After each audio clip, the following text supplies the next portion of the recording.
WhatsApp class 12 welcome back to the channel. और आज हम लोग कंप्लीट करने वाले हैं बिजनेस स्टडी का चैप्टर नंबर 2 यानी प्रिंसिपल ऑफ मैनेजमेंट को। आज का वीडियो इस चैप्टर का लास्ट वीडियो होगा। 5 वीडियो ऑलरेडी अपलोडेड है इस चैप्टर्स के। अगर आपने उन 5 वीडियो को नहीं देखा है तो आप जाकर के देखो, सारे टॉपिक्स आपको वहां पे मिल जाएंगे। और लास्ट कुछ 2-3 छोटे-छोटे टॉपिक्स बचे हुए थे चैप्टर्स के, जो मैं आज के वीडियो में कवर कर रहा हूँ। और आज ही हमारा चैप्टर पूरा का पूरा कंप्लीट हो जाएगा। आज आप ही रिवाइज कर लोगे और उसके बाद हम लोग चलेंगे जल्द से जल्द नेक्स्ट चैप्टर में। तो देखो, सबसे पहले क्या क्या टॉपिक्स बचे हुए थे इस चैप्टर में। सबसे पहला कुछ डिफरेंसेस बचे हुए थे, उसके बाद फीचर्स या कैरेक्टरिस्टिक्स बचे हुए थे, इंपॉर्टेंस बचे हुए थे, और उसके बाद हेनरी फ्योर और एफडब्ल्यू टेलर में डिफरेंस क्या था। देखो, सबसे पहला principal of management versus principle of pure science, यानी मैनेजमेंट के प्रिंसिपल और प्योर साइंस के प्रिंसिपल में क्या डिफरेंस है। देखो, सबसे पहले बात करता हूं मैं मैनेजमेंट प्रिंसिपल का।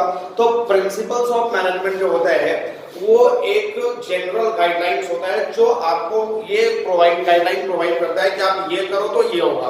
अब यहाँ पे मैंने पहले जो बताया था कि प्रिंसिपल ऑफ मैनेजमेंट को कुछ लोगों ने एग्जैक्ट सॉल्यूशन मान लिया किसी भी प्रॉब्लम का, बट ये एग्जैक्ट सॉल्यूशन नहीं है। ये बस एक जनरल गाइडलाइन है जो किसी भी चीजों को सॉल्व करने में हमारा हेल्प कर सकता है, बस एक जनरल गाइडलाइन है। बट जो प्रिंसिपल ऑफ प्योर साइंस है, देखो प्रिंसिपल ऑफ प्योर साइंस क्या होता है, रिजिड होता है। रिजिड होने का मतलब क्या होता है कि जो साइंस के प्रिंसिपल है वो तो काफी प्रैक्टिसेस और काफी एक्सपेरिमेंट के बाद डेवलप करे गए। तो वहां पे जो प्योर साइंस का प्रिंसिपल है वो रिजिड है, यूनिवर्सली एप्लीकेबल है कि सारे जगह उसका सेम रिजल्ट आता है। जैसे हाइड्रोजन प्लस ऑक्सीजन को अगर मिलाओ तो वाटर बनता है, तो अगर इंडिया में हाइड्रोजन प्लस ऑक्सीजन को मिलाने से वाटर बनता है तो यूएस में भी वही बनता है, पाकिस्तान में भी वही बनता है। तो ये प्योर साइंस का प्रिंसिपल है कि सारे जगह यूनिवर्सली एप्लीकेबल है। बट जो मैनेजमेंट के प्रिंसिपल है वो सारे जगह यूनिवर्सली एप्लीकेबल नहीं है, because the principal of management is depend on the behaviour of human being. ये ह्यूमन बीइंग के बिहेवियर पर डिपेंड करता है, और ह्यूमन बीइंग के बिहेवियर को समझ पाना फिर भी इक्वल नहीं है, फिर भी सेम नहीं है, क्योंकि ह्यूमन बीइंग का जो बिहेवियर है वो तो टाइम टू टाइम चेंज होते रहता है। तो मैनेजमेंट के प्रिंसिपल जो होते हैं वो टाइम टू टाइम चेंज हो सकते हैं, बट जो प्रिंसिपल ऑफ प्योर साइंस है वो बिल्कुल रिजिड होते हैं, वो कभी चेंज नहीं होते हैं। नेक्स्ट है principal of management versus techniques of management. अब देखो, प्रिंसिपल ऑफ मैनेजमेंट मैंने क्या बोला, फिर से वही के जनरल गाइडलाइंस है जो आपको बताता है कि आप ये करो तो ये होगा। लेकिन जो टेक्निक्स ऑफ मैनेजमेंट है ये बताता है कि काम को किस तरीके से करना है, यानी प्रिंसिपल ऑफ मैनेजमेंट ये बताता है कि क्या करना है, और टेक्निक्स ऑफ मैनेजमेंट ये बताता है कि कैसे करना है। अब for example principal of management हमने पढ़ा हेनरी फ्योर का, तो इन्होंने दिया division of work. Division of work, ये डिवीजन ऑफ वर्क क्या है, प्रिंसिपल ऑफ मैनेजमेंट है। इन्होंने बोला कि काम को डिवाइड करो और स्पेशलाइजेशन मिलेगा। लेकिन जो टेक्निक्स ऑफ मैनेजमेंट है ये क्या बोला, ये बोला फंक्शनल फोरमैनशिप। Functional foremanship. अब यहां पे देखो, फंक्शनल फोरमैनशिप मुझे क्या बता रहा था कि काम को किस तरीके से डिवाइड करना है। तो ये प्रिंसिपल ऑफ मैनेजमेंट ये बोला कि डिवीजन ऑफ वर्क करो, स्पेशलाइजेशन मिलेगा। अब ये डिवीजन ऑफ वर्क कैसे होगा, तो ये किसने बताया, टेक्निक्स ऑफ मैनेजमेंट ने बताया कि फंक्शनल फोरमैनशिप करो, काम डिवाइड हो जाएगा। तो प्रिंसिपल ऑफ मैनेजमेंट बताता है what is to be done and the techniques of management how it is to be done. तो ये थे हमारे principle of management versus techniques of management. अब लास्ट एक बचा हुआ principle of management versus value. अब देखो, प्रिंसिपल ऑफ मैनेजमेंट फिर से वही की काउज इफेक्ट रिलेशनशिप दिखा रहा है, ये आपको दिखा रहा है cause and effect relationship. Cause and effect relationship का मतलब क्या हुआ कि आप ये करो तो ये मिलेगा, जैसे डिवीजन ऑफ वर्क करो और स्पेशलाइजेशन मिलेगा। लेकिन वैल्यू के साथ तो मोरल ऐड हो जाता है, वैल्यू के साथ हमेशा से मोरल ऐड हो जाता है कि आपको अपने सोसाइटी के प्रति की रिस्पांसिबिलिटी लेना होगा। अगर आप सोसाइटी में काम कर रहे हो तो सोसाइटी को भी कुछ बेनिफिट मिलना चाहिए, तो वैल्यू के साथ मोरल वर्ड जुड़ जाता है। तो प्रिंसिपल ऑफ मैनेजमेंट में जनरली हम लोग मैनेजमेंट के ह्यूमन बीइंग के बेस पे काम करते हैं, जो काउज एंड इफेक्ट रिलेशनशिप दिखाता है कि आप ये करो तो ये मिलेगा, और वैल्यूज का मतलब कि मोरल के सोसाइटी के लिए मैं क्या बेनिफिट दे सकता हूँ, सोसाइटी के लिए मेरी क्या रिस्पांसिबिलिटी है, ये सारे आ जाते हैं वैल्यूज में। तो ये थे guys principle of management versus principle of pure science, principle of management versus techniques of management, और principle of management versus value. अब उसके बाद जो नेक्स्ट टॉपिक है वह फीचर्स कह लो या कैरेक्टरिस्टिक्स कह लो प्रिंसिपल ऑफ मैनेजमेंट का, यानी फीचर या characteristics of principle of management. अब एक प्रिंसिपल ऑफ मैनेजमेंट के क्या क्या फीचर्स हैं, क्या क्या कैरेक्टरिस्टिक्स हैं, वो चेक करो। सबसे पहला, it is universal applicability. Universal applicability का मतलब वो ये नहीं कि सेम है, सेम नहीं है। यूनिवर्सल एप्लीकेबिलिटी का मतलब होता है कि चाहे वो छोटा ऑर्गेनाइजेशन हो, चाहे वो बड़ा ऑर्गेनाइजेशन हो, हर एक जगह पे प्रिंसिपल ऑफ मैनेजमेंट आप अप्लाई कर सकते हो। अगर आपको लगता है कि आप अपने ऑर्गेनाइजेशन में या आप अपने घर में भी इस प्रिंसिपल्स को अप्लाई कर सकते हो, इसका बेनिफिट ले सकते हो, तो फिर आप इसको अप्लाई करो। तो ये यूनिवर्सली एप्लीकेबल है, हर जगह अप्लाई होता है। Next, it is general guideline. देखो मैंने पहले भी बताया था कि ये जस्ट जनरल गाइडलाइन है।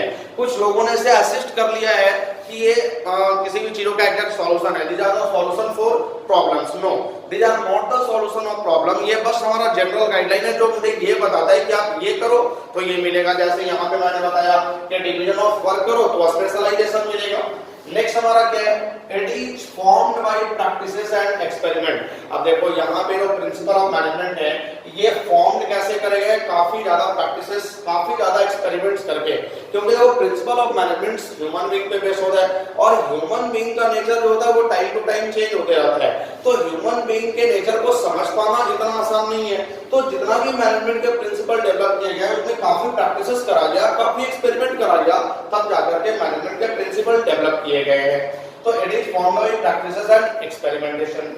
Next, it is flexible. Flexible का मतलब क्या होता है कि प्रिंसिपल्स ऑफ मैनेजमेंट को या मैनेजमेंट के प्रिंसिपल को टाइम टू टाइम चेंज करना पड़ता है। अब टाइम टू टाइम चेंज कैसे करना पड़ता है, जैसे यहाँ पे अभी हमने पढ़ा division of work. Division of work में क्या है कि जनरली जितना बड़ा ऑर्गेनाइजेशन होगा उतना ज्यादा डिवीजन ऑफ वर्क होगा, छोटा ऑर्गेनाइजेशन होगा तो कम डिवीजन ऑफ वर्क होगा।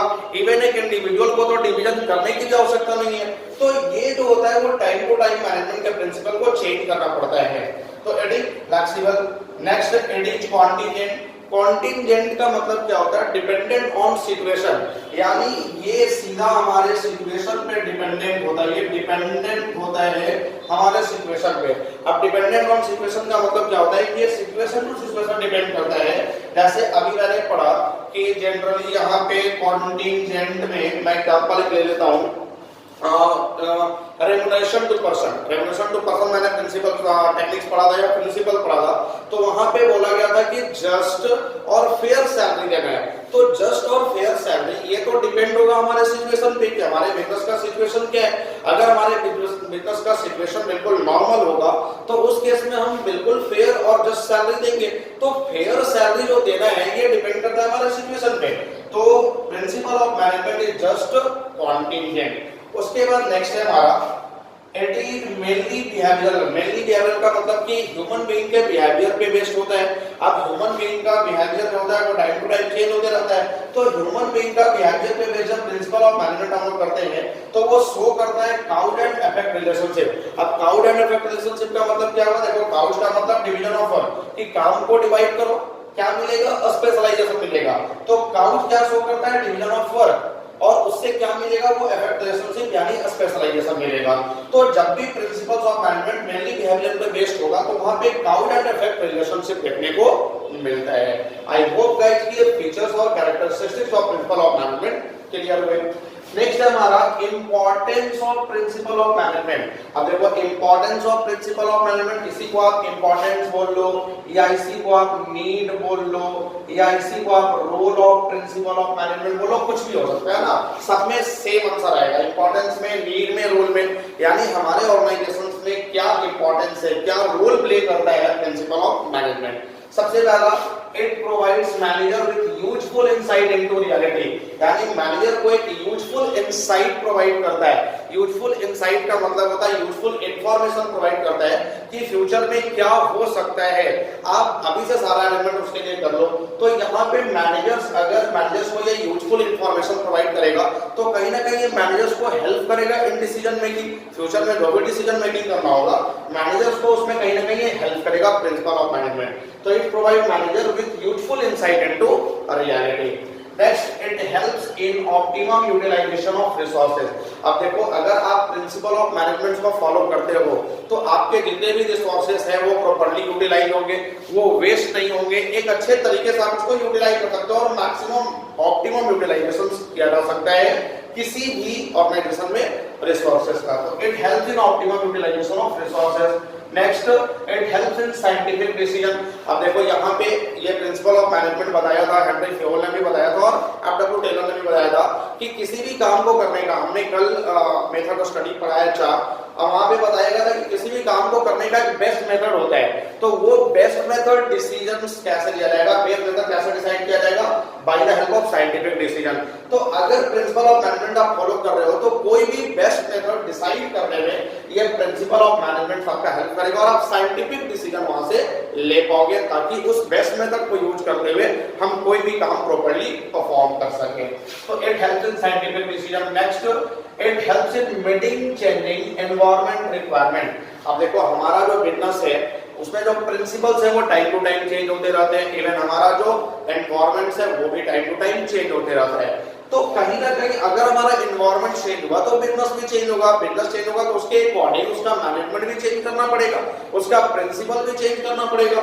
तो ये प्रिंसिपल ऑफ मैनेजमेंट ही है जो हमारे एनवायरनमेंट के अकॉर्डिंग हमारे बिजनेस के मैनेजमेंट को चेंज करने में हमारा हेल्प करता है। तो it helps in meeting changing the environment requirement. Next it helps in fulfilling social responsibility. Social responsibility को भी फुलफिल करने में कहीं ना कहीं प्रिंसिपल ऑफ मैनेजमेंट हमारा हेल्प करता है। अब जैसे एक प्रिंसिपल हमने पढ़ा था प्रिंसिपल ऑफ इक्विटी, एक प्रिंसिपल हमने पढ़ा था हेनरी फ्योल का प्रिंसिपल था प्रिंसिपल ऑफ इक्विटी। अब प्रिंसिपल ऑफ इक्विटी क्या बोल रहा था कि सबको एक समान लेकर के चलो, सैलरी के आधार पर नहीं, पैसे के आधार पर नहीं, जेंडर के आधार पर, कास्ट के आधार पर, नेशनलिटी के आधार पर, उनमें कोई डिफरेंस नहीं होना चाहिए, कोई भेदभाव नहीं होना चाहिए। तो अब प्रिंसिपल ऑफ मैनेजमेंट ही है जो सोसाइटी के सारे लोगों को एक साथ लेकर के चलता है। तो कहीं ना कहीं सोशल रिस्पांसिबिलिटी को भी फुलफिल करने में हमारा हेल्प कर रहा है। और it helps in management training education and research. अब मैनेजमेंट के ट्रेनिंग के लिए, मैनेजमेंट के एजुकेशन के लिए और मैनेजमेंट के रिसर्च में भी कहीं ना कहीं प्रिंसिपल ऑफ मैनेजमेंट ही हमारा हेल्प करता है। क्योंकि मैनेजमेंट के ट्रेनिंग में आपका क्या होगा कि काउज एंड इफेक्ट रिलेशनशिप दिखाएगा कि अगर आप ये करते हो, डिवीजन ऑफ वर्क करते हो, स्पेशलाइजेशन मिलेगा। तो मैनेजमेंट के ट्रेनिंग के लिए, मैनेजमेंट के एजुकेशन के लिए और रिसर्च के लिए भी कहीं ना कहीं प्रिंसिपल ऑफ मैनेजमेंट हमारा हेल्प करता है। तो ये था गाइस इंपॉर्टेंस, नीड्स और प्रिंसिपल और role of principle of management. अब एक लास्ट टॉपिक है, देखो इसको भी जल्दी से निपटा लेते हैं। क्या है? Henry Fayol versus F W. Taylor.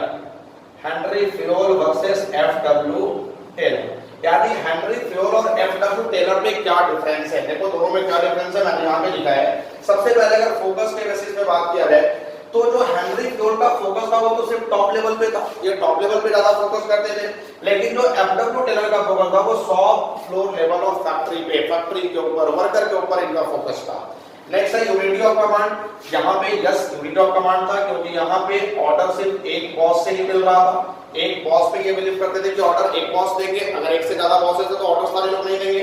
लेकिन यहाँ पे एफ.डब्ल्यू. टेलर का कर रहा था, यहाँ तो ये एक बॉस पे बिलीव नहीं करते थे, ये तो 8 बॉसेस पे बिलीव करते थे कि वर्कर के ऊपर हमें 8 बॉसेस लगाना है। तो यहाँ पे यूनिटी ऑफ कमांड है, यहाँ पे यूनिटी ऑफ कमांड नहीं है।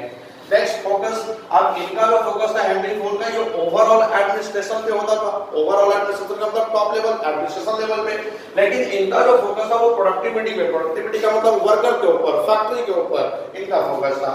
नेक्स्ट एक्सप्रेशन की बात करें तो जो हेनरी फ्योल थे वो फादर ऑफ जनरल मैनेजमेंट, इनको फादर ऑफ जनरल मैनेजमेंट कहा गया है।